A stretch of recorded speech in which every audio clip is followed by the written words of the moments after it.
This video is a guide to structuring your writing. Essays are the most common form of academic writing. They have an introduction, a main body, and a conclusion, followed by a list of references. They don't usually use subheadings, but check with your tutor to see if they're accepted in longer essays. The introduction should be about 10% of your word count and has 4 components. You should start by setting the scene. So this is positioning your essay within the wider field. Don't go too crazy. This isn't about the entire history of your discipline, but you should give the reader an indication of how your essay fits within the topic area. If necessary, you should define terms. Quite often you may be using a term that has a specific meaning in your discipline or where there may be some contested definitions. You need to tell the reader how you're using particular terms in your essay. A very important part of your introduction is a roadmap to what is to come. The introduction is not there to introduce just the topic, it is there to introduce your specific essay. So explain to the reader how your essay will be structured. The last thing you do in your introduction is normally state your destination. This isn't a detective novel. Spoiler alerts are absolutely okay in academic writing. It will be much easier for your reader to understand the points you're making if they know where you're trying to get to.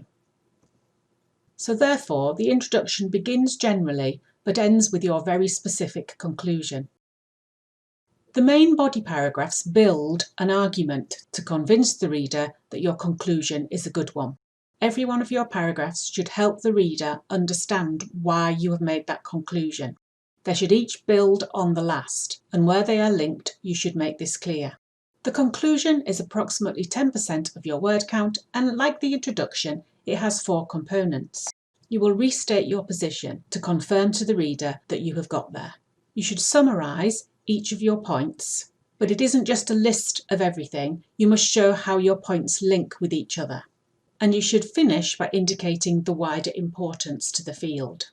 There should be nothing new. No new surprises. You shouldn't need any new references, for example. It should be entirely what your reader expected. So therefore, your conclusion begins specifically, but ends with that general statement. So it's the mirror image of your introduction.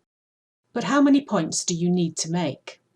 Here's an example for a 2,000-word essay. 200 words for the introduction, 200 words for the conclusion. So that leaves 1,600 words for the main body paragraphs. We like to say that a typical academic paragraph is between 200 and 300 words, and therefore that means you have 6 to 8 main body paragraphs in this particular example, which means there will be 6 to 8 substantial points in your essay. This bit of maths helps you focus your reading for the essay, as you know approximately how many points you are looking for to argue your case and reach your conclusion. Your references should be complete, correct, and consistent. They're not included in the word count.